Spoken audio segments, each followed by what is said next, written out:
नित्य प्रलय, नैमित्तिक प्रलय, महाप्रलय, कितने प्रलय हो गए, कितनी बार प्रलय हो चुके हैं, फिर भी सृष्टि बनी हुई है। अभी सुनते हैं कि फिर निकट भविष्य में बड़ा भारी प्रलय आने वाला है। हम कोई भविष्यवक्ता नहीं है, ना हम कोई भविष्यवाणी कर रहे हैं, लेकिन अनेक महान संतों की बातें एक साथ, उनका योग ऐसा बन रहा है कि एक साथ वो सब सामने आ रही है कि अभी 2025 से लेकर 2032 तक का समय बहुत खराब है। पता नहीं कौन जिएगा कौन मरेगा। पूरे विश्व की संख्या 64-65 करोड़ रह जाएगी, जो अब 8 अरब से ऊपर है। सोना चांदी रुपया कौड़ी किसी के काम नहीं आएगा।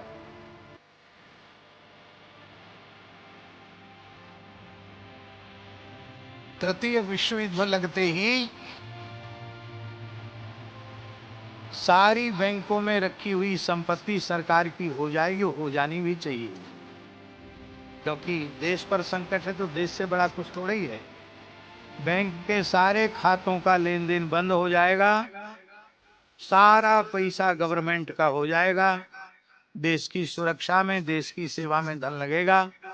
आप चाहे भूखे मरो चाहे प्यासे मरो, तो बैंक में रखा हुआ भी काम नहीं आएगा। और इस प्रकार का संकट आने के बाद अन्न का अभाव हो जाएगा, तो घर में भी रुपया रखे होगे, सोना रखे होगे, तो रुपया खाकर न भूख बुझेगी न प्यास बुझेगी, और न सोना खाकर भूख प्यास बुझेगी।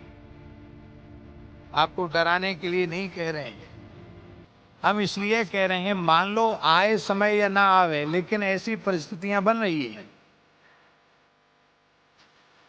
भगवान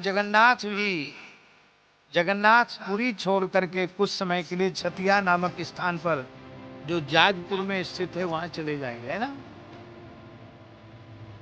हैं? छतिया में जगन्नाथ मठ है, और 500 साल से वहां प्रतीक्षा हो रही है, क्योंकि अच्युतानंद दास बाबा ने भविष्यमालिका में लिख दिया कि ऐसे ऐसे संकट आने पर इतने वर्ष के लिए जगन्नाथ जी वहां चले जाए। तो ये कोई आज की बात नहीं कि 4-6 महीने में ये बात चल रही है। छतिया में जगन्नाथ जी आएंगे तो सैकड़ों वर्षों से लोग कह रहे हैं।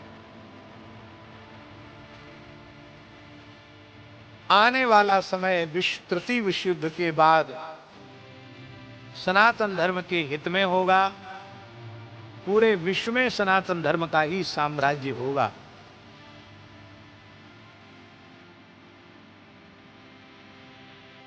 अब ताली तो बजा रहे हो, इतनी ईमानदारी से भजन में लग जाओ कि बस अब कब मौत आ जाए पता नहीं। तो इतना भजन करो कि हर समय तैयार रहो, और जो भगवत स्मरण करेंगे वे ही बचेंगे। जे राखे रघुवीर ते उबरे ते काल महू। यदि बचकर अच्छा समय देखना चाहते हो तो खूब तेजी से भजन में लग जाओ। सत्य, सदाचार, अहिंसा, ब्रह्मचर्य, अपरिग्रह इत्यादि जो धर्म के नियम हैं, उनका अपनी अपनी मर्यादा के अनुसार यथासाध्य उनका पालन करो। उसी से भगवान कृपा करेंगे, उसी से सुरक्षा होगी। तो संहार लीला के बारे में ये बात आ गई मन में, तो मुंह से निकल गई।